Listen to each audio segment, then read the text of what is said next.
Noticentro 1, CMI. Buenas noches, bienvenidos a las noticias. Los siguientes son los 3 hechos más importantes de hoy en Colombia. El Centro Democrático le declaró hoy oposición al gobierno del presidente Gustavo Petro. Sin embargo, el expresidente Álvaro Uribe dijo que será una oposición razonable y respetuosa. Durante su primer encuentro, el exmandatario y el próximo jefe de Estado acordaron por solicitud de Uribe que los dos tendrán un canal de diálogo directo. El diálogo en el que se abordaron temas como la reforma tributaria, los fondos de pensiones y no marchitar el sector privado fue calificado por el presidente electo como provechoso y respetuoso. Ampliación de esta noticia en nuestra emisión nacional a las 9 de la noche. La costa norte del país se mantiene en alerta por la amenaza del ciclón Bonnie. En alerta máxima están los departamentos del Caribe por el inminente paso de la onda tropical Bonnie. En departamentos como La Guajira, Magdalena y Atlántico ya se registra un aumento en el oleaje y en la fuerza de los vientos. Las autoridades recomiendan estar atentos a las recomendaciones, pues el fenómeno natural golpearía con más fuerza la costa caribe colombiana entre la noche de hoy y la madrugada de mañana. Ampliación de esta noticia en nuestra emisión nacional a las 9 de la noche. El precio del gas propano en Colombia subirá a partir del mes de julio del presente año. Según el presidente de Gasnova, Alejandro Martínez, el incremento estará entre el 14% y el 16%, afectando a más de 3,4 millones de hogares. El aumento se da ya que Ecopetrol no extendió los alivios a los comercializadores. Ampliación de esta noticia en nuestra emisión nacional a las 9 de la noche. Y las siguientes son las noticias más importantes del mundo hoy. La OTAN fortalecida formaliza invitación a Finlandia y Suecia para que se unan a la organización. Joe Biden anuncia que Estados Unidos reforzará la presencia militar en toda Europa. Informe de inteligencia señala que Putin tiene una enfermedad mortal que acabaría con su vida en 2 años. Estados Unidos y el gobierno Maduro retoman diálogo. Margarita Ortega y Luisa Tobo. Una fortalecida OTAN se reunió hoy en Madrid y formalizó la invitación a Suecia y Finlandia para unirse a la alianza militar. El organismo advirtió que enfrenta el mayor desafío desde la Segunda Guerra Mundial. Los líderes de la OTAN se reunieron hoy para tratar de convertir en acción un sentido urgente de ayuda por la invasión rusa de Ucrania y para reparar cualquier grieta en su unidad. El secretario de la alianza dijo que este encuentro en Madrid se hace en medio de una de las crisis de seguridad más graves desde hace casi 80 años. We meet in the midst of the most serious security crisis we have faced since the Second World War. We see that allies are able to demonstrate unity, that we see an alliance which is responding in a strong and unified way to all the threats and the challenges we face. Asegura que Rusia es la amenaza más importante y directa para la seguridad de los aliados y para la paz y la estabilidad en la zona euroatlántica. Los líderes de la OTAN lanzaron formalmente el proceso de adhesión de Finlandia y Suecia, condenaron la espantosa crueldad de Rusia en Ucrania y prometieron más apoyo a Kiev mientras enfrentan el ataque de Moscú. El gobierno de Estados Unidos reforzará su presencia militar en toda Europa para hacer frente a la invasión rusa. Biden anunció que la presencia se reforzará en España con 2 nuevos destructores en la base de Rota, y en Polonia, en Rumania, los estados bálticos, el Reino Unido, Alemania e Italia. El presidente de Estados Unidos, Joe Biden, anunció hoy en la cumbre de la OTAN de Madrid un considerable refuerzo del despliegue militar estadounidense en Europa ante el deterioro de la situación de seguridad en el continente provocado por la invasión rusa de Ucrania. Además de los planes para elevar de 4 a 6 el número de destructores en la base naval de Rota anunciados ayer, Washington pretende abrir en Polonia un cuartel general permanente para su 5º ejército y posicionar en territorio polaco un batallón de soporte, desplegar una brigada dotada de unos 3.500 combatientes en Rumania, reforzar la presencia militar en los países bálticos, estacionar 2 escuadrones adicionales de aviones de combate F-35 en el Reino Unido y reforzar el posicionamiento de defensas antiaéreas en Alemania e Italia. Se trata de un nuevo paso consistente por parte de Estados Unidos, que desde la invasión del pasado febrero ya ha enviado unos 20.000 soldados suplementarios a Europa, elevando el total a alrededor de 100.000. Las agencias de inteligencia ucranianas advirtieron que el presidente ruso Vladimir Putin sufre varias enfermedades graves y no tiene una larga vida por delante. Con 69 años, la salud de Putin ha sido motivo de especulación. Se ha hablado de un tratamiento intensivo contra un cáncer avanzado. La inteligencia de Kiev incluso señaló que el mandatario ruso no sobreviviría más de 2 años con estas enfermedades. Por su parte, el primer ministro británico Boris Johnson aseguró que si Putin fuera mujer no habría invadido a Ucrania. El primer ministro británico Boris Johnson estuvo en una entrevista con la televisión alemana en la que reflexionó sobre la invasión a Ucrania y lo que esta ha generado. Johnson dijo que si Vladimir Putin fuera una mujer, no se hubiera lanzado en la que llamó una guerra loca de machos. Frauen in Positionen der Macht. Wenn Putin eine Frau wäre, also wenn das wäre, dann hätte diesen verrückten Macho-Krieg, diese Invasion nicht vom Zaun gebrochen. Wenn man ein perfektes Beispiel will für toxische Männlichkeit, dann ist es das, was gerade in der Ukraine. El dirigente británico dijo además que debería haber más mujeres en el poder e hizo un llamado para más educación para las niñas en el mundo. Agregó que todos quieren que esa guerra en Ucrania acabe, pero que hasta el momento no hay un acuerdo posible, que Putin no tiene ninguna propuesta de un acuerdo de paz, pero que desde Ucrania tampoco están en capacidad de ofrecerlo. Ucrania repatrió a 144 soldados en el mayor canje de prisioneros con Rusia desde el inicio de la guerra. La mayoría de los ucranianos resultaron gravemente heridos por traumatismos por explosión, quemaduras, huesos fracturados y extremidades amputadas. De los prisioneros ucranianos liberados, 95 participaron en la defensa de la planta siderúrgica Azovstal en Mariupol, la lucha que se convirtió en un símbolo de la resiliencia ucraniana. El viaje a Venezuela de la delegación del gobierno de Estados Unidos se centró en la seguridad de sus ciudadanos, aunque según Nicolás Maduro, esta tenía el objetivo de continuar con las conversaciones que empezaron el pasado 5 de marzo y dar continuidad a la agenda bilateral entre Washington y Caracas. Precisamente en Caracas se encuentra el embajador estadounidense James Story y Roger Carstens, enviado presidencial especial para asuntos de rehenes. En medio de la crisis por los precios de los combustibles que enfrenta Joe Biden, se realizó la segunda visita sigilosa de una delegación estadounidense a Venezuela. Esto en un nuevo intento de Washington por reconstruir las relaciones con esta potencia petrolera, según aseguró el gobierno de Nicolás Maduro, que confirmó la llegada de la delegación al país, asegurando que su visita tenía el objetivo de continuar las conversaciones que empezaron el pasado 5 de marzo y dar continuidad a la agenda bilateral entre Washington y Caracas. Mientras que la oposición afirma haber hablado con ellos por separado para intentar impulsar la reanudación de las negociaciones con el gobierno. Según el Departamento de Estado, la delegación estaba formada por Roger Carstens, enviado especial para asuntos de rehenes, y Jimmy Story, quienes concentraron su viaje para discutir sobre el bienestar y la seguridad de los ciudadanos estadounidenses en Venezuela, especialmente aquellos que se encuentran privados de la libertad.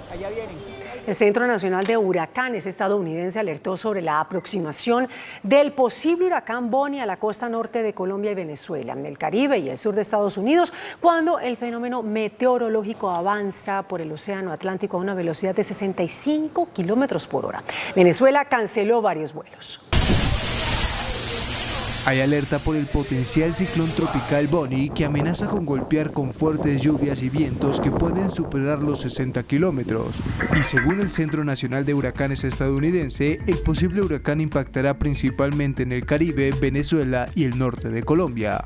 Además, se estima que Bonnie llegue después al Golfo de México, causando fuertes precipitaciones en el sur de Estados Unidos, especialmente a Luisiana y Texas. Todo el territorio nacional, suspensión de clases. Venezuela, por su parte, ordenó suspender clases en todos los niveles de educación y todos los aeropuertos tendrán sus medidas especiales, mientras se espera que Bonnie incremente significativamente las lluvias en la parte nororiental del Caribe colombiano durante las próximas horas. La denuncia en España contra el presidente electo Gustavo Petro por el secuestro del presentador y periodista Fernando González Pacheco fue archivada. La Audiencia Nacional de España tomó esta decisión argumentando y mostrando desconcierto por el hecho de que pidieran investigar un acto que no le compete a dicho país por no haber ocurrido allí ni tener constancia de nacionalidad europea de Pacheco. Francia condenó a cadena perpetua al principal acusado por los atentados de París en 2015. 7 años después y tras 10 meses de juicio, los jueces emitieron su veredicto y Salah Abdeslam, ciudadano francés de 32 años y único responsable sobreviviente, fue declarado culpable de asesinato y terrorismo y condenado a cadena perpetua sin posibilidad de libertad condicional. La Organización Mundial de la Salud advirtió que la transmisión sostenida de la viruela del mono pone en riesgo a grupos vulnerables. Ante el aumento de casos de personas, incluso niños, con la viruela del mono, la OMS advirtió que la transmisión sostenida de esa pone en riesgo a grupos vulnerables. I'm concerned about sustained transmission because it would suggest that the virus is establishing itself and it could move into high-risk groups, including children, the immunocompromised, and pregnant women. We're starting to see this with several children already infected. Por el momento se han detectado 3.413 casos de viruela en 50 países.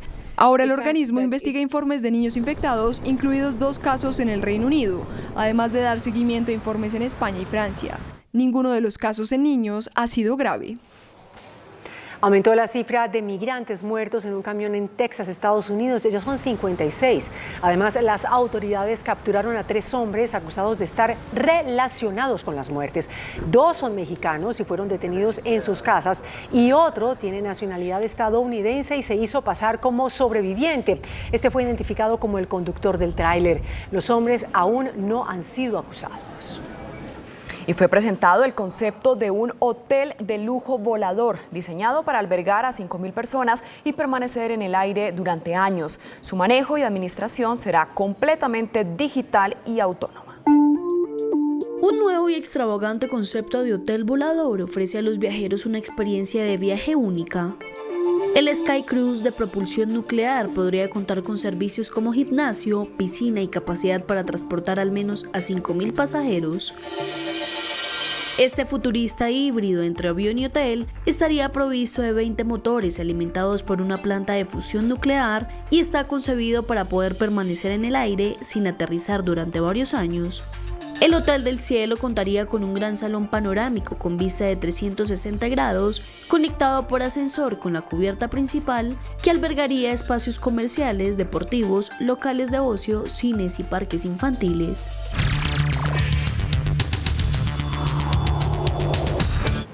Muy buenas noches. En un histórico informe, la Comisión de la Verdad acaba de revelarle al país el más estremecedor documento sobre los horrores de 70 años de guerra.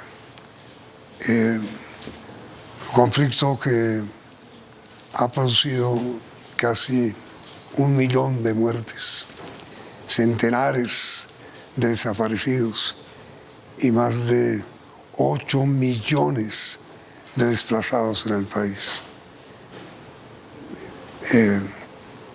La nación conmocionada vio y escuchó el dramático informe de la comisión divulgado por el padre Francisco de Rú. La gran pregunta del informe es: ¿por qué nadie hizo nada? Nadie, ni la iglesia, ni los partidos, ni los gobernantes, ni los periodistas, nadie hizo nada. Nuestro invitado de esta noche es el señor Rodrigo Londoño, o Timoleón Jiménez, o Timochenko, quien ingresó a las FARC cuando tenía 17 años y estuvo militando en la guerrilla durante 40 años, hasta que firmó la paz. Gracias, señor Londoño, por aceptar esta invitación. Le traslado la pregunta del padre de Rú. ¿Por qué ustedes nunca hicieron nada por la paz?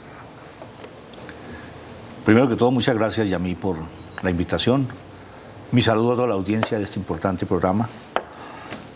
Y yo creo que el padre de Rú ha planteado una reflexión muy importante, que la retomo yo en función nuestra, ¿por qué nunca hicimos, y me incluyo ahí, nunca hicimos nada para que nuestro accionar no generara los horrores y los crímenes abominables que desafortunadamente cometimos en el desarrollo del conflicto?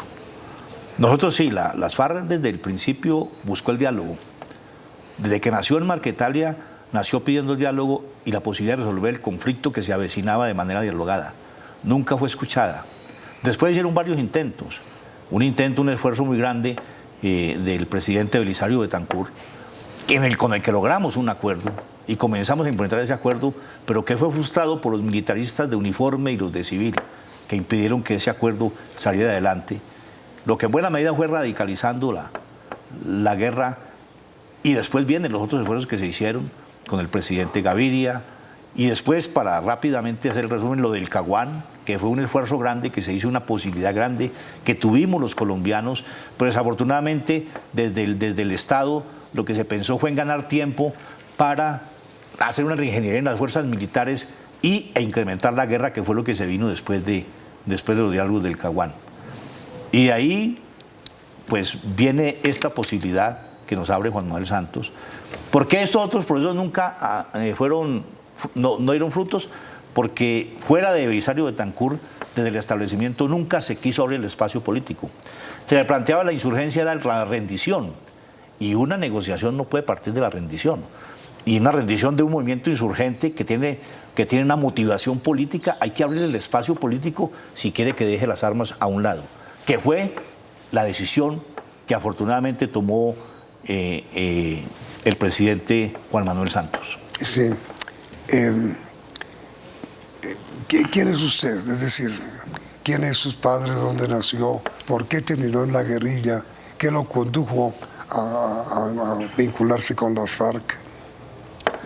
Bueno, yo soy hijo de campesinos desplazados por la Alianza Liberal Conservadora en el Quindío. Nací en la Tebaida, Quindío.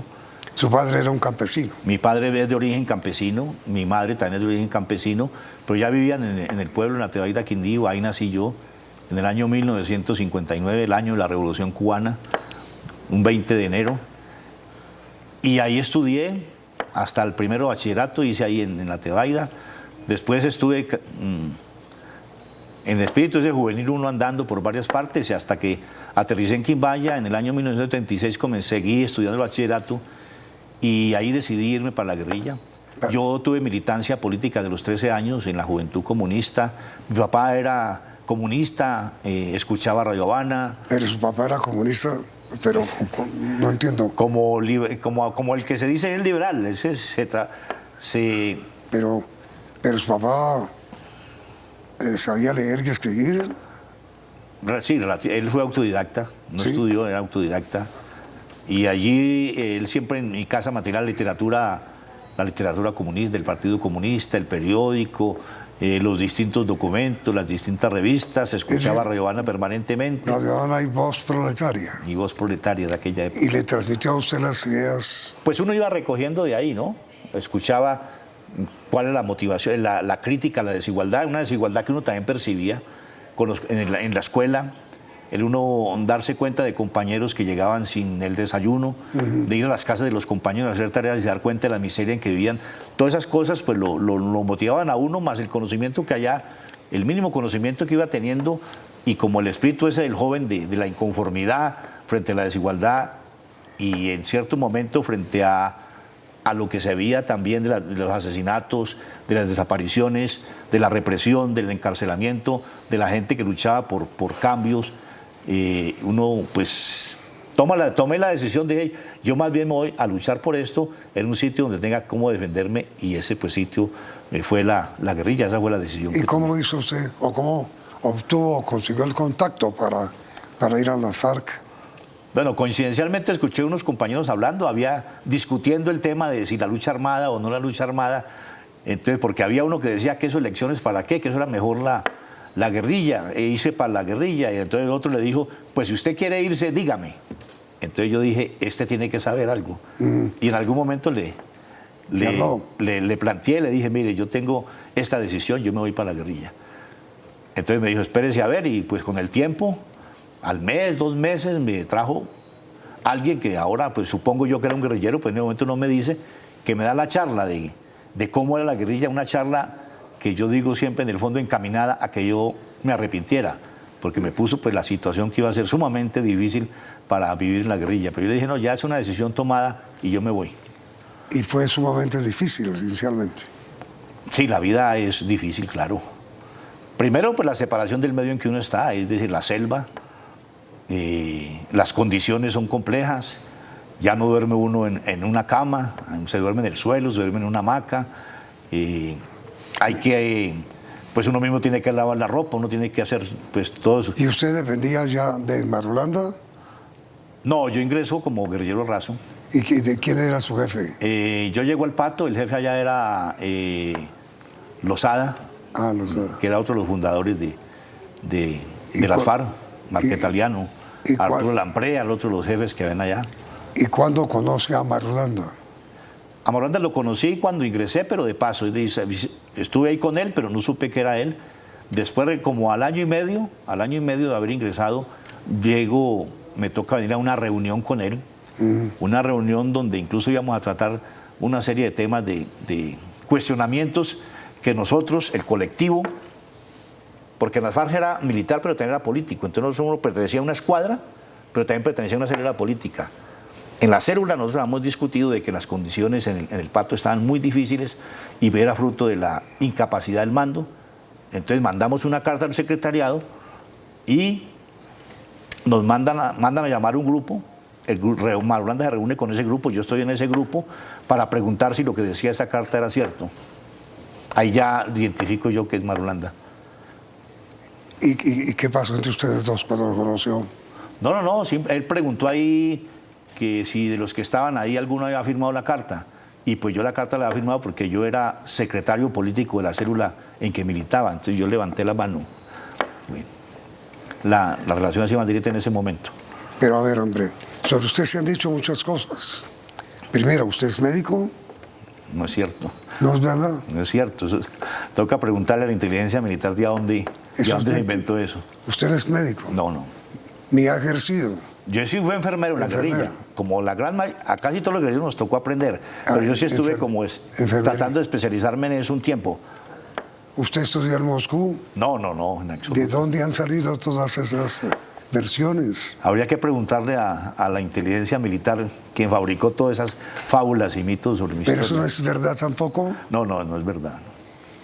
¿Y de dónde surgió el nombre Timochenko? Timochenko fue quien contuvo la invasión alemana a Rusia y su marcha hacia Moscú. Ese fue Timochenko. ¿De ahí viene su nombre? No, eso es, la explicación es muy sencilla y elemental. Entonces, cuando yo ingreso, la guerrilla era pequeña. Entonces, no se permitía que se repitieran los nombres. Uno tenía que cambiarse el nombre, ponerse un seudónimo por seguridad, para seguridad de la familia. Entonces yo comienzo a dar nombres y todos los nombres estaban, no se podía. Entonces había alguien ahí que sí había pasado por la Unión Soviética y entonces le digo, camarada, ¿qué nombre me pongo? Y me dijo, yo tuve un profesor de filosofía que llamaba Timofeyevich Timochenko. Entonces yo dije, ese nombre no va a estar repetido. ¿Se llamaba cómo? Timofeyevich Timochenko. Imagínese. Entonces yo dije, ese nombre no está repetido. Entonces, claro, lo más fácil era Timochenko. Entonces, cuando me preguntaban cómo llamaba Timochenko, pero usted sabe que siempre tendemos a abreviar los nombres, entonces la gente siempre me llamó, fue Timo. El Timochenko realmente no se usaba. Entonces, su Timochenko nada tiene que ver con el líder ruso. Nada, en absoluto, nada. Imagínese. ¿Y de dónde han salido tantos mitos?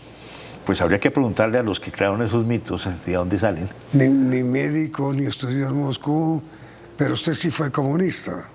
Sí, yo milité en la Juventud Comunista. ¿Fue o es? Lo sigo asumiendo como una concepción del mundo y de la vida. En general, ¿a usted qué le pareció? Que supongo hubo muchas horas de diálogo con él para llegar a las conclusiones a las cuales llegó el padre de Ru. ¿Qué lo condujo a hablar con el padre y contarle todas las historias tan terribles que ustedes cometieron con las FARC? inmediatamente después de comerciales.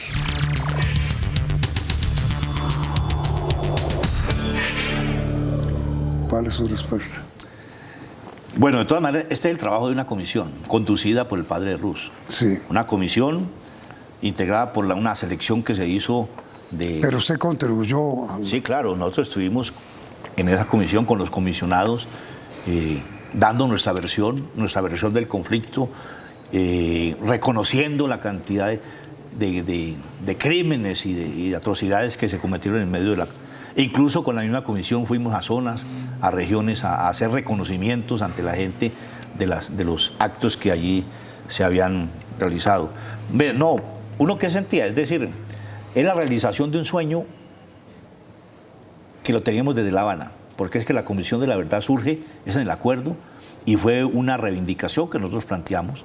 Dentro del sistema integral de verdad, justicia y reparación, está la JED, está la Comisión de la Verdad, como un elemento clave para que lográramos la reconciliación de los colombianos. Ayer me preguntaron, ¿usted qué sintió, qué siente al saber que ya está el informe? Yo siento casi la misma alegría cuando nació mi hijo, porque esto fue una creación colectiva también, una decisión, y verlo de que se hace realidad y que comienzan a ver que entra a jugar el papel que nosotros soñábamos. Es decir, que los colombianos nos hagamos conscientes de lo que significa la guerra, para que no vuelva a haber guerra, para que, digamos, nunca más vamos a... Desde todos, desde el Estado y desde los movimientos revolucionarios, desde los movimientos sociales, digamos, esto no nos puede volver a suceder. Lo que nadie entiende, señor Londoño, es por qué nadie hizo nada. ¿Por qué? Yo creo que es una revolución muy profunda, que cada uno de todos los sectores tenemos que hacérnosla. Y yo creo que ese debate planteado va a ser muy interesante ahora que comienza a difundirse el informe y que debe convertirse en una herramienta de la academia, pero también de todos los sectores. Yo creo que los sectores industriales, los sectores del mundo financiero, los sectores militares, uno dice que las escuelas militares, debe ese informe y debe partir ese informe, el estudio, la lectura de ese informe, con esa gran pregunta, que yo la asumo también. Y ya no en el caso de por qué nadie hizo nada, sino mi pregunta es por qué nosotros no hicimos nada para evitar cometer las atrocidades que cometimos. Semejantes atrocidades, sí. Ahora, el documento del padre de Ruz y la revelación de este informe sobre la verdad supone, señor Londoño, que ya nunca más volverá a Colombia a caer en una situación de guerra. Siempre y cuando se recojan las recomendaciones, una de las cuales es la implementación del acuerdo firmado entre las desaparecidas FARC-EP y el Estado colombiano, y esa implementación del acuerdo sirva de base para que el Estado alcance la paz completa. Necesitamos alcanzar la paz completa para que nunca más vuelva a pasar en Colombia. Sí, pero digo, volver a vivir los horrores que se han vivido durante 70 años, nunca más. Siempre y cuando se generen las condiciones para que eso nunca más suceda. Pero siempre y cuando, ¿qué quiere decir? Se acabe con la injusticia social. ¿Se acabe qué? La injusticia social. Haya una mayor redistribución de la riqueza. Haya oportunidades para todos, que tanto el hijo del pobre pueda aspirar a ser un científico como el hijo del rico, que el hijo del pobre también pueda aspirar a ser un gran deportista como el hijo del rico. Es decir, que esos factores que en buena medida... Porque hay un libro, hay un documento fruto de los acuerdos de La Habana que poco se ha difundido y puedo tener en cuenta, que fue una de las primeras decisiones que tomó, que fue la Comisión del Conflicto, del origen del conflicto. No recuerdo exactamente el nombre, que fue integrada por 12 personas nombradas, 6 por nosotros y 6 por el gobierno, las que elaboraron un documento donde está sintetizado el origen del conflicto, y todos coinciden, con unos matices u otros, de que es un conflicto que lo generó el Estado colombiano. Pero usted dice que sí existe el riesgo de que vuelva a haber una sublevación si no se toman medidas. Si no lo hacemos, sí. Yo creo que esa es la lección que tenemos que recibir de estos informes, de esta crudeza de lo que fue el conflicto, de que esto nunca más nos debe pasar, pero esto tiene a partir de generar las condiciones. Y yo creo que ese informe cayó muy bien, lo recibe un hombre que fue recién elegido como presidente de la República, en el cual nosotros, el pueblo colombiano, tiene muchas esperanzas de que sea quien comience a trabajar en función para que esto no se vuelva a repetir. Es decir, ¿usted cree, señor Londoño, que las condiciones que se vivían en el momento cuando surgieron las FARC siguen aún vigentes? Se pueden repetir, se pueden repetir. Si no, corregimos el rumbo. Y por eso es tan importante, y por eso nosotros la hemos jugado en este TAP, con este gobierno que salió elegido con la bandera de hacer los acuerdos. Nos la jugamos con muchos sectores del pueblo colombiano, y en eso hay que el reconocimiento a todos los que nos acompañaron para impedir que el acuerdo lo fueran a hacer trizas. No se implementó en la velocidad y como debía haberse implementado, se frenó, pero no lo pudieron destruir. Y está ahí para que se implemente y sienta las bases para que se logre, para que los colombianos logremos la paz completa. Sí. Iván Márquez, ¿qué significa? Poco me gusta hablar de Iván Márquez porque pues esto lo construimos con él. Él fue también un gran soñador de todo esto, del trabajo, en la negociación allá con la Comisión del Sistema Integral de Verdad, Justicia y Reparación, y hizo su contribución. Y pues bueno, él será el que podrá explicarle a los colombianos por qué tomó la decisión que tomó de apartarse de este proceso. Yo nunca le había escuchado a usted decir que si las condiciones de desigualdad y de pobreza, de desequilibrio que está viviendo socialmente y económicamente el país no se mejoran, podría ser el renacimiento de la FARC. Sí, eso sumado a que cuando la gente protesta por eso, la reprimen. Y eso puede generar, puede repetir el ciclo de violencia. Y no lo he dicho yo, lo dicen mucha gente, incluso los estudiosos. Si no trabajamos en función de generar un nuevo ambiente, aquí puede haber otras y uno no sabe de qué características y con qué degradación, que es que el problema es que esto se ha venido, la guerra se ha venido escalando, y en la medida en que se ha ido escalando, se ha ido degradando, y por eso la degradación nos llevó a tener que ver, reconocer y escuchar los crímenes tan graves que se cometieron en medio de la confrontación. Pero usted no volvería a la guerrilla nunca. Yo no creo que es el camino. ¿No? No es el camino. Por eso sigo jugándomela y nos la seguimos jugando los que estamos comprometidos, los firmantes, para que esto no vuelva a pasar. Pero encuentro una especie de contradicción entre lo que dice usted. Por una parte dice que la guerrilla puede volver si las cosas no se mejoran socialmente, y por la otra dice que el camino no es la guerrilla. ¿En qué quedamos? Puede ser una contradicción para poder trabajar que eso no vaya a suceder. Esa es una posibilidad que se puede hacer realidad si no recogemos la enseñanza que nos deja este acuerdo. Es un riesgo. Es un riesgo, exacto. Que ya no serán ustedes, sino otros grupos que podrían venir. Gracias por la palabra. Es un riesgo. Pero usted nunca más. No. Nosotros, los que estamos aquí y que nos hemos mantenido firmes, sabemos que allá no vamos a volver. Quienes fueron de la FARC fueron como 15.000 hombres y otros 5.000 más o menos auxiliadores, ya nunca más la guerrilla. No más. Y el riesgo que usted ve... Y mucho más al ver uno lo que se produjo en medio de la confrontación. Lo que pasó en medio de la confrontación, no, eso no se puede volver a repetir.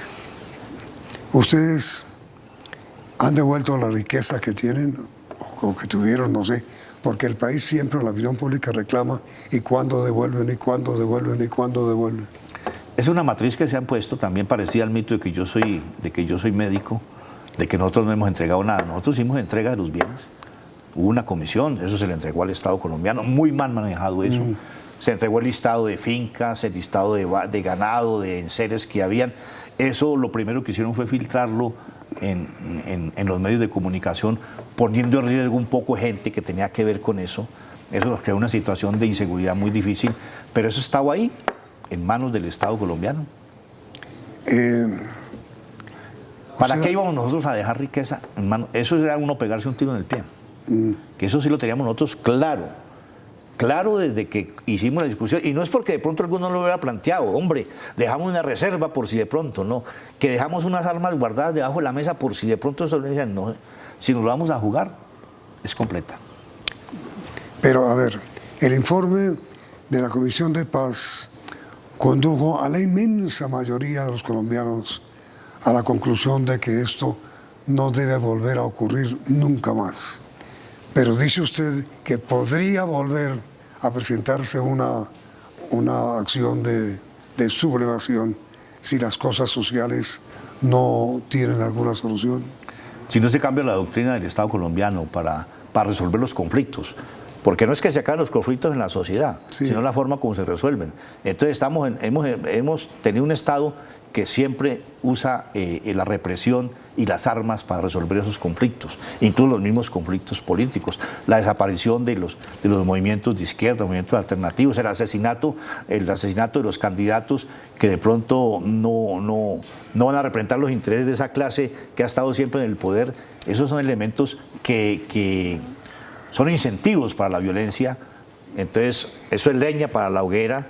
Eso hacia allá, eso es lo que no se puede volver a repetir. Pero digo, señor Londoño, mi tema final, ¿usted estaría dispuesto, si llegara a surgir algún movimiento subversivo, porque no hay una solución inmediata o pronta a las necesidades sociales, usted estaría dispuesto a conciliar las posiciones para evitar que Colombia vuelva a vivir, como en el libro de García Márquez, otros 100 años de soledad? Creo que no es que estaría dispuesto, sino que sería una obligación. Yo he estado, lo he dicho ya en esta oportunidad, nosotros hemos recorrido un camino, no ha sido fácil, tenemos una experiencia y esa experiencia estamos dispuestos a vertirse a la sociedad colombiana para que estos fenómenos no se vuelvan a presentar. Por eso yo vengo planteando que esto del informe, lo de las audiencias ante la JEP, sean conocidas por la gente, por la juventud en todas las regiones, que sea tema de debate en las universidades, en los colegios, para que la gente vea eso como referencia y digan, no, por ahí no es el camino. Hay que luchar por un mundo mejor, claro. Hay que incentivar ese espíritu que uno tiene como joven de que las cosas cambien para mejor, pero por caminos distintos. Muchísimas gracias por haber aceptado esa invitación. Muchas gracias por la invitación. Rodrigo Londoño, presidente de las, ¿cómo se llaman las FARC? Comunes. Los comunes. Muy amable por su visita. Y a ustedes, televidentes, gracias por la sintonía. Y como de costumbre, los invitamos a continuar aquí en Noticentro 1, CMI. Noticentro 1, CMI. Centro Democrático, primer sector político que declara oposición al gobierno de Gustavo Petro. Será una oposición razonable y respetuosa, declara el expresidente Álvaro Uribe. El presidente electo Gustavo Petro y el expresidente Uribe acuerdan crear canal de diálogo directo. José Antonio Ocampo acepta Ministerio de Hacienda bajo gobierno de Petro. Álvaro Leiva y Marta Lucía Ramírez inician empalme de Cancillería. Presidente Duque y fiscal Barbosa rechazan recomendación de reforma a elección de fiscal. Restricciones en el Caribe por ataque del ciclón Bonnie. Emergencia en La Guajira. Crítica situación en varias regiones por violento invierno en el país. Trágico derrumbe en norte de Santander. Calamidad y emergencia sanitaria en Soacha por inundación de aguas negras. Ola de gripa en todo el país por bruscos cambios de temperatura. Alza en el gas propano en cilindros. Veeduría de Bogotá pide suspender restricción a parrillero por aparente fracaso de la medida. Con Margarita Ortega y Luisa Tobo. Gracias por continuar con nosotros. Iniciamos nuestra segunda hora de noticias.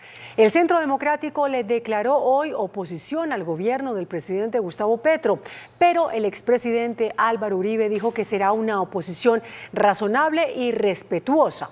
Durante su primer encuentro, el exmandatario y el próximo jefe de Estado acordaron por solicitud de Uribe que los dos tendrán un canal de diálogo directo. Los siguientes fueron los temas abordados durante el diálogo entre el presidente electo Gustavo Petro y el expresidente Álvaro Uribe. El electo presidente lo calificó como provechoso y respetuoso. Se extendió durante más de 2 horas en una oficina en el norte de Bogotá. Línea directa. Presidente, permítame un canal de diálogo con usted. Yo no lo molestaré mucho y será para hablar de estos temas de país. Usted es el presidente. Yo le llevaremos algunas ideas. Oposición. Lo que podamos aprobar lo haremos sin cálculo. Cuente con una oposición razonable. De mi parte, buscando mantener canales de diálogo. Reforma tributaria. La tributación tiene que ser amable. Que el contribuyente pague con gusto, sin miedo. Que no pongan al contribuyente con unos impuestos excesivos a buscar maniobras evasivas. Dijimos que la actual tributación del gobierno saliente del presidente Duque ha mostrado sus bondades. Ha ayudado al crecimiento de la economía. No marchitar sector privado. Con el buen cuidado de que no se marchite al sector productivo, que es lo único que da unos recursos sostenibles. Mantener fondos de pensiones. Le expresamos nuestra preocupación por lo que puede ser la terminación de los fondos de pensiones. Porque si van a obligar a que todas las cotizaciones hasta 4 salarios mínimos se vayan para colpensiones, eso representa el 80-90%, acaban los fondos. Y los fondos de pensiones son un ahorro del trabajador y del país. Transición energética. Presidente, en su sabiduría, mirarán cuánto tiene que ser el tiempo de transición. Yo creo que aquí su gobierno recibe una buena herencia, porque el país ha avanzado en combustibles alternativos, renovables, y ha recuperado también las posibilidades de que no se le agote el petróleo y no se le agote el gas. Perdón social. ¿Cómo es lo suyo el perdón social? Exclúyame a mí de eso. A mí como expresidente no me luce. El presidente electo Gustavo Petro envió un trino refiriéndose al encuentro. Ojalá el país pueda ver el escenario del diálogo de las diferencias. La conversación con el expresidente Uribe fue provechosa y respetuosa. Encontramos las diferencias y los puntos comunes. Siempre habrá un diálogo gobierno-oposición. Petro también comunicó en Instagram lo siguiente. En mi gobierno no se usará al Estado para perseguir al opositor. Alfonso Prada, vocero del presidente electo Gustavo Petro en el empalme, aseguró que Petro recibió retroalimentación del expresidente Álvaro Uribe para varias reformas. Alfonso Prada, ex jefe de debate del presidente electo Gustavo Petro, presente en el encuentro con el expresidente Uribe, aseguró que Uribe retroalimentó a Petro en sus propuestas de reforma agraria y fiscal. El tema es cuáles son las decisiones que hay que tomar, por ejemplo, en el Congreso para que eso sea así. ¿Cuál va a ser la reforma tributaria que vamos a apoyar y si nos van a apoyar o no en ella? Y la reforma agraria en materia de tierras y cómo va a ser el enfoque en materia de productividad para industrializar el campo. Cada uno, digamos, planteó en ese tipo de temas complejos, difíciles, visiones diferentes. Advierte que hablaron de la necesidad de tener un Estado austero. Hay muchos temas, por ejemplo, la necesidad de tener un Estado austero, la necesidad de tener un Estado con unas finanzas sanas, con unas finanzas sólidas que permitan avanzar en gran política de inversión social. Prada lideró el primer día de empalme con el gobierno saliente en el Ministerio del Interior. Noticentro 1 CMI conoció que el economista José Antonio Ocampo aceptó ser el nuevo ministro de Hacienda del presidente electo Gustavo Petro. Este miércoles se dio la primera reunión de empalme del gobierno con el equipo económico del presidente electo Gustavo Petro. El Ministerio de Hacienda y Crédito Público fue el epicentro del encuentro que duró alrededor de 3 horas, donde se entregó un informe general del estado de las finanzas públicas del país. Allí se conoció que José Antonio Ocampo, ex codirector del Banco de la República, aceptó ser el ministro de Hacienda, anuncio que será dado a conocer en próximos días. Ocampo, que también fue ministro de Agricultura y director de Planeación Nacional de los gobiernos de César Gaviria y Ernesto Samper, respectivamente, está a la espera de la renovación de la licencia académica de la Universidad de Columbia, donde es académico. Sobre el encuentro se dio un balance positivo y se fijó un cronograma de trabajo para profundizar temas en particular. Esta es una primera reunión general, van a venir cada vez más específicas para llegar a nivel de entidades, pero pues el ejercicio de entrega de todos estos temas tan complejos se está llevando a cabo muy bien. El cronograma inicia desde mañana jueves. En las últimas horas se reunieron la vicepresidenta y canciller Marta Lucía Ramírez con el canciller designado por el electo presidente Petro, Álvaro Leiva. El encuentro se llevó a cabo en el Palacio de San Carlos, según informaron en la cuenta oficial de la Cancillería. La vicepresidenta le presentó los ejes de la política exterior de Colombia y le explicó a detalle el trabajo que se ha venido haciendo para el mejoramiento de la Cancillería, tanto en su sede física como en el talento humano y la formación de funcionarios en la carrera diplomática y administrativa. El fiscal general de la Nación, Francisco Barbosa, dijo que está listo para trabajar con el presidente electo, Gustavo Petro. El fiscal general de la Nación, Francisco Barbosa, terminará su gestión en febrero del 2024. Mientras tanto, dijo estar dispuesto a cooperar con el acuerdo nacional que propone el nuevo presidente, Gustavo Petro. Esta entidad está lista para trabajar con el nuevo gobierno, está lista para articular en lo relativo a los diferentes temas que implican un diálogo con el presidente electo, Gustavo Petro. Y agregó que próximamente se llevará a cabo una reunión. Un encuentro que nos permitirá al presidente electo y a mí poder compartir todas las estrategias que vamos a tener que desarrollar conjuntamente en la lucha contra la criminalidad. Sin embargo, todavía podría haber algunos desencuentros entre la Fiscalía y el nuevo gobierno, como por ejemplo en lo que tiene que ver con las capturas de los jóvenes señalados de pertenecer a la primera línea. Y este jueves se tiene prevista una reunión del directorio del Partido Conservador y ya habría consenso para elegir nuevo presidente. Conocimos que en el encuentro se tramitará la renuncia presentada por Omar Yepes a la presidencia de esta colectividad, luego de expresar su molestia por la decisión de congresistas del partido de apoyar la agenda legislativa de Gustavo Petro sin que se decidiera en una reunión de partido. El consenso y los votos para elegir al senador Carlos Trujillo como presidente del partido ya estarían listos. El presidente del Partido Comunes, Rodrigo Londoño, aseguró que si el Estado no cumple las recomendaciones de la Comisión de la Verdad, podrían aparecer nuevos grupos que se alcen en armas contra el mismo Estado. El último comandante de las FARC, Rodrigo Londoño, aseguró que es urgente que el Estado haga los cambios recomendados por la Comisión de la Verdad. Una concepción distinta a la seguridad humana, la seguridad en el ser humano, la seguridad es pensando en la persona, no pensando es en los intereses de X o Y sector de la sociedad colombiana. El tema de la tierra, el tema de la falta de democracia, el tema de los cultivos ilícitos, que es el narcotráfico, esos son, digamos, los mínimos que hay que comenzar a atacar. Advirtió sobre graves riesgos si no se dan estos cambios. Si esto no lo hacemos, aquí vendrán otras, podríamos, no sé si sea la palabra, otras FARC o con otros nombres, pero eso es lo que no podemos repetir.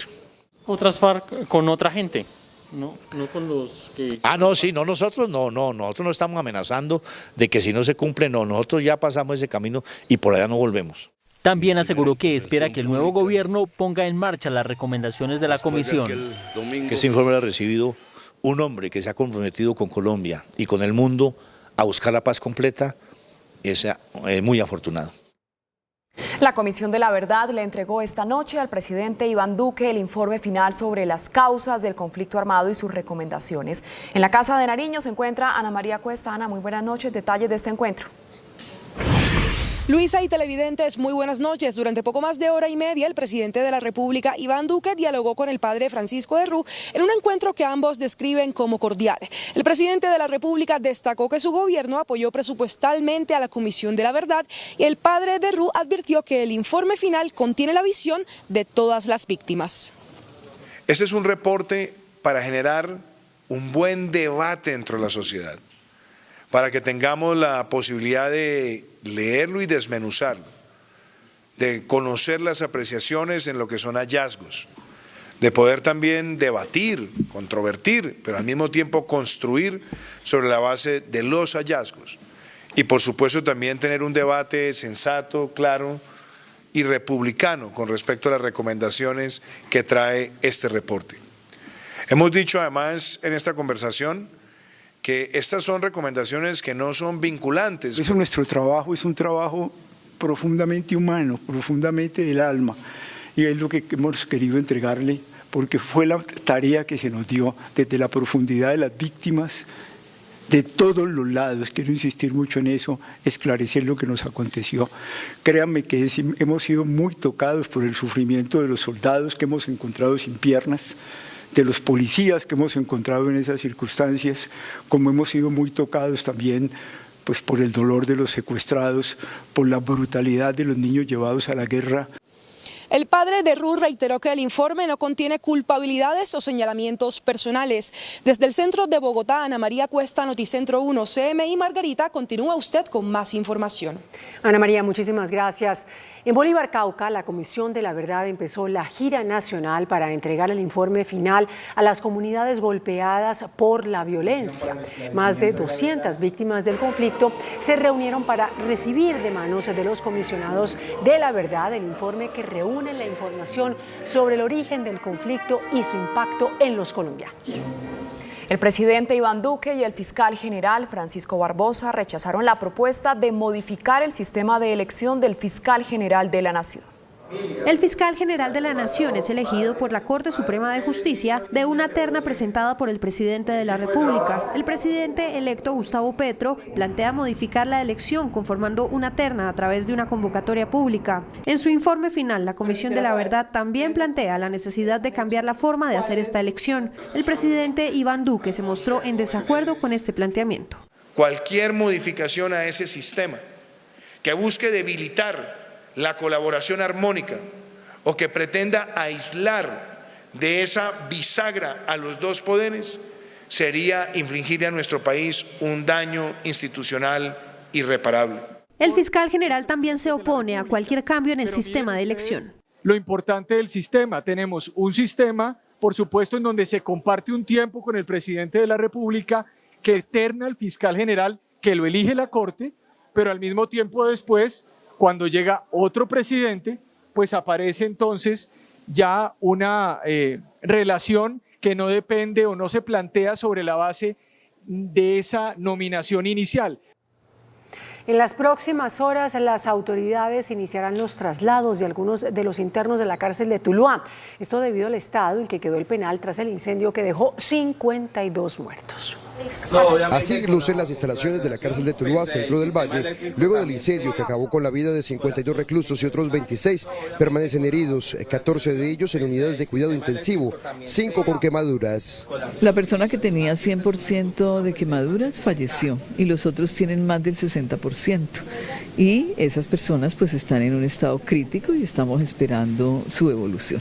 A la sede de Medicina Legal en Cali llegaron 51 cuerpos, 48 ya están identificados y algunos fueron entregados a sus familiares. Tenía 19 años, hermano, Juan David Herrera era su nombre, pelado con sueños, muchas expectativas. Desafortunadamente no se le dieron las cosas. Mientras que en inmediaciones del penal, nuevamente algunos parientes desesperados por ver a los reclusos se enfrentaron al SMAT de la policía. Según el Instituto Nacional Penitenciario, 350 internos de 3 pabellones serán trasladados a otras cárceles de la región por fallas estructurales en la prisión de Tuluá luego de la emergencia. Hay máxima alerta en el Caribe colombiano por el paso de la onda tropical Bonnie. En algunas regiones ya hay fuertes vientos y aumento del oleaje. De acuerdo con el último informe del Centro de Investigaciones Oceanográficas e Hidrográficas del Caribe, se espera que se registren en las próximas horas en el departamento de Bolívar fuertes lluvias, ráfagas de vientos y altura del oleaje debido al potencial ciclónico número 2 que continúa su trayectoria por el Mar Caribe. Para el departamento de Bolívar en general y la ciudad de Cartagena encontramos un aumento significativo de la intensidad de las lluvias y se prevén inundaciones a raíz de estas precipitaciones. Las afectaciones más fuertes del fenómeno, que tienen una alta probabilidad de convertirse en tormenta tropical, se sentirán con mayor fuerza en los departamentos de La Guajira y Magdalena, donde el CIOH ha recomendado extremar las medidas de seguridad. Los estragos de la tormenta tropical Bonnie en el departamento ya comienzan a verse. En la Alta Guajira, específicamente en el municipio de Uribia, en el cual las lluvias y los fuertes vientos han dejado sin techo varias viviendas. Por su parte, en Riohacha se instaló un puesto de mando unificado. Dejamos activo el puesto de mando unificado donde se hace presencia de las autoridades distritales y todos los organismos de socorro. Además, en la capital de La Guajira se tomaron medidas como el cierre de playas para todo tipo de actividades y se extendieron recomendaciones a la ciudadanía. En Atlántico se tiene previsto se sienta más fuerte el coletazo de la tormenta tropical en la mañana de este jueves. Mar adentro alcanzaría vientos de 65 kilómetros por hora y las olas superarían los 2.5 metros de altura. El efecto que va a sentir el departamento del Atlántico es un incremento en las lluvias, ¿sí? Inicialmente. Se alertó a las poblaciones costeras, se les pidió adoptar las precauciones necesarias y a las alcaldías incrementar el número de salvavidas en las playas. El invierno sigue provocando emergencias en diferentes regiones del país. En norte de Santander, un derrumbe provocó la muerte de 4 personas. La temporada invernal que azota al occidente de norte de Santander cobró en las últimas horas 4 víctimas de una humilde familia de campesinos en la vereda Los Almendros del municipio de Arboledas, cuando una luz de tierra arrasó con su vivienda. Los organismos de socorro han sacado 3 cuerpos sin vida. Esta es la segunda tragedia que deja el invierno en esta zona del país. En Medellín, las fuertes lluvias provocaron este deslizamiento de tierra que hoy tiene en riesgo a 2.000 personas de 482 apartamentos del conjunto residencial Atavanza en el barrio Rodeo Alto. El muro de contención colapsó y la piscina y el salón social están a punto de desprenderse. Los habitantes evacuaron por temor a una tragedia.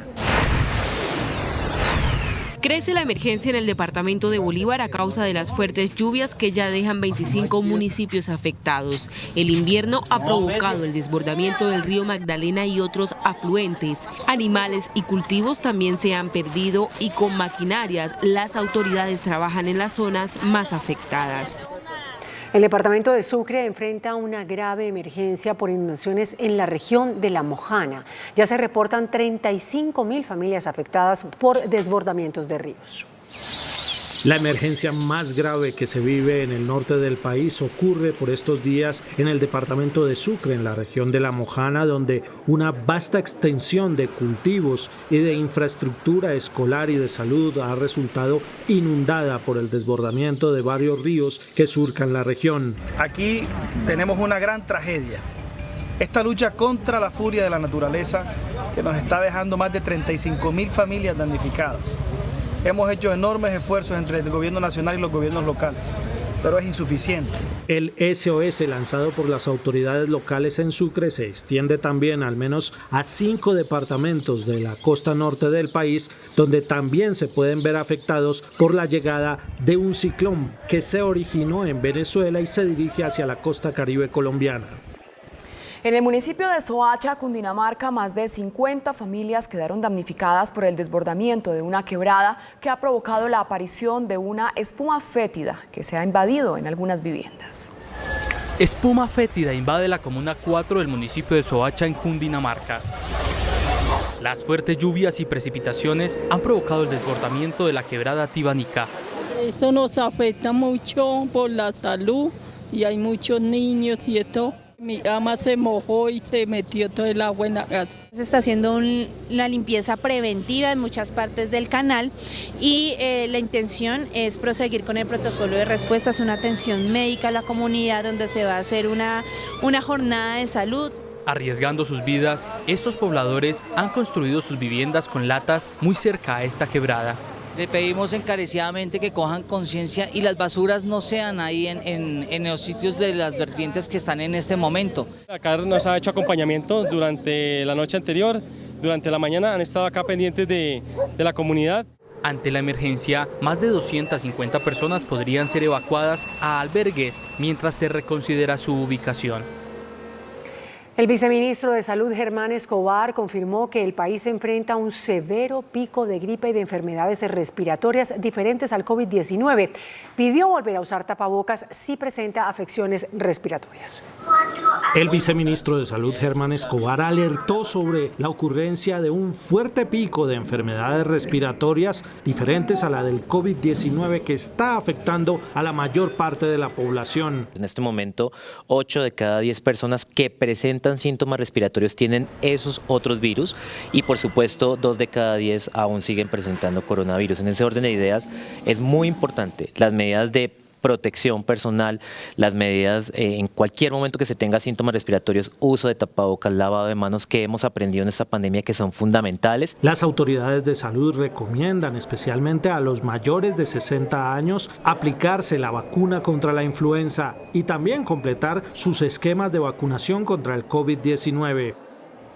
El ministro de Salud, Fernando Ruiz, anunció un plan especial para rescatar financieramente 12 hospitales públicos.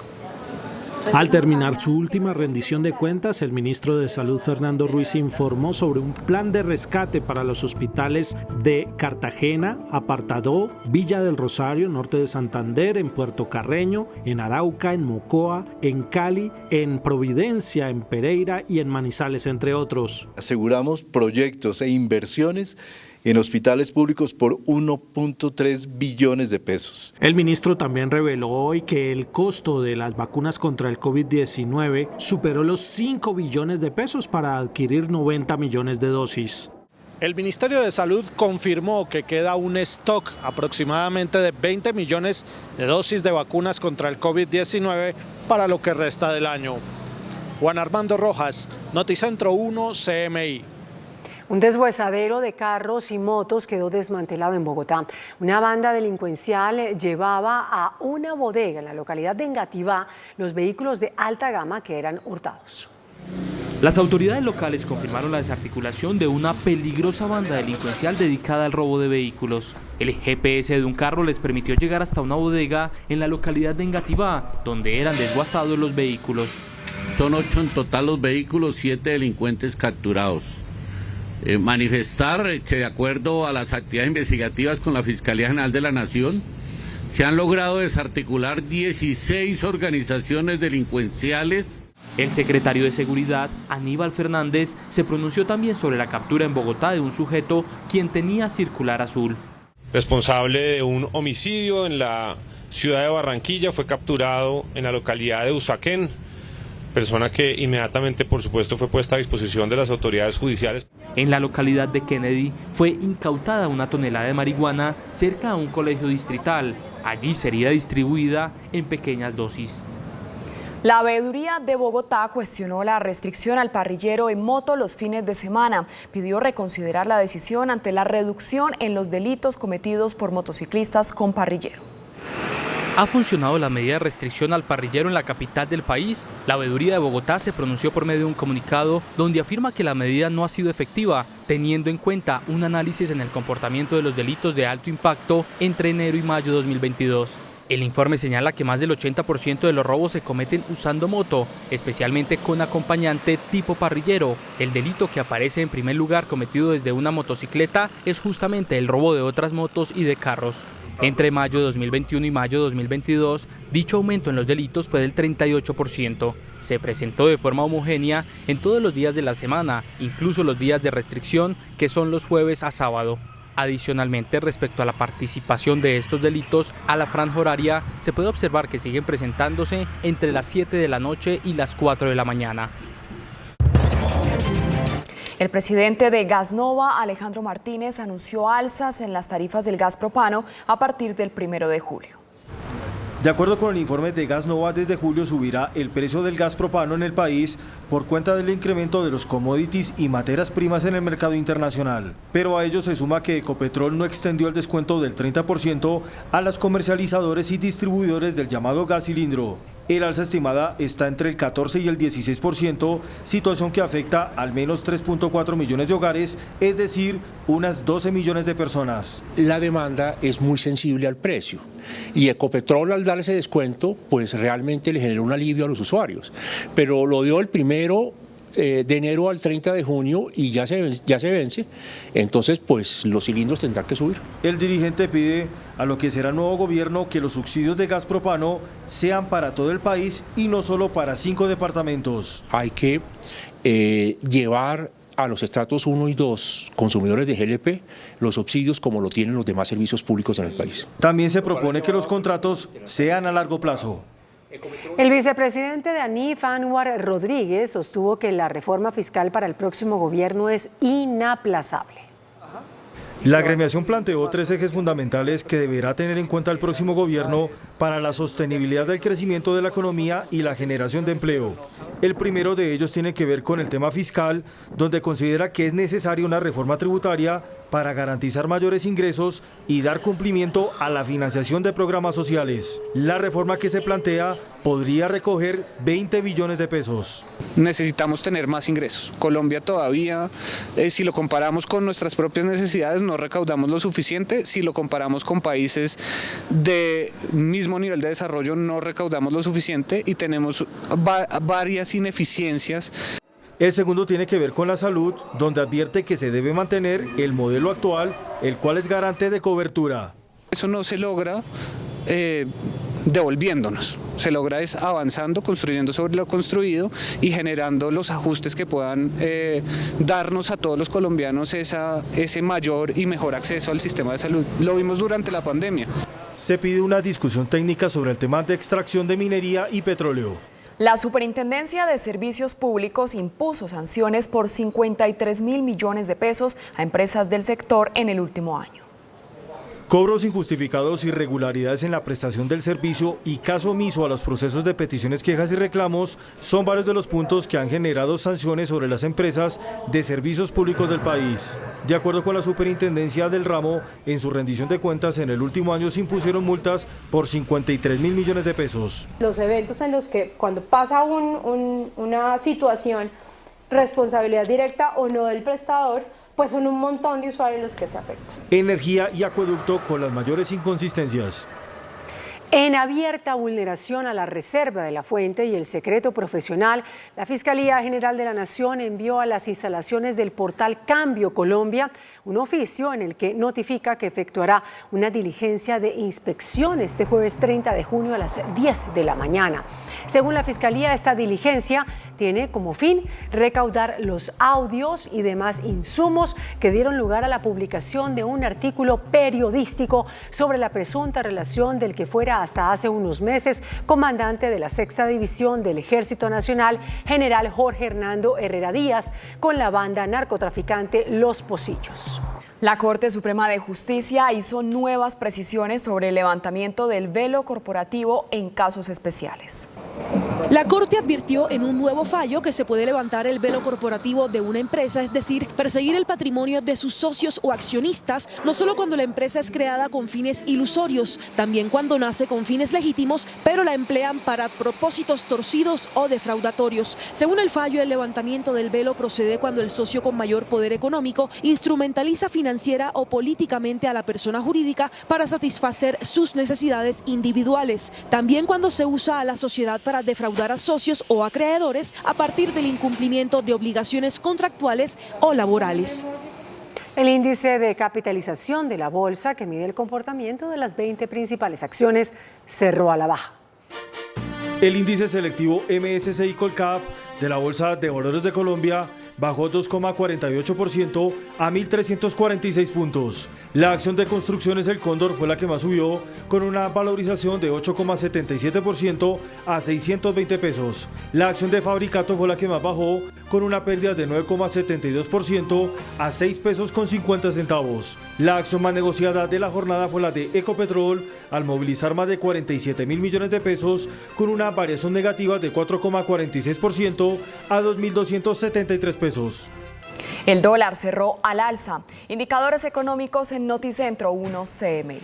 La tasa representativa del mercado que regirá para mañana jueves será de 4.127 pesos con 47 centavos. Los profesionales del cambio compran la divisa en promedio en 4.020 pesos y la venden en 4.100 pesos. Un negro cuesta 4.299 pesos con 50 centavos. La libra de café en Nueva York se cotizó a $2 con 32 centavos. El azúcar se transó en 18,55 centavos de dólar la libra. El barril de petróleo WTI se cotizó en $109 con 63 centavos. La referencia Brent para Colombia se cotizó en $112 con 23 centavos. Una acción de Ecopetrol cuesta 2.273 pesos.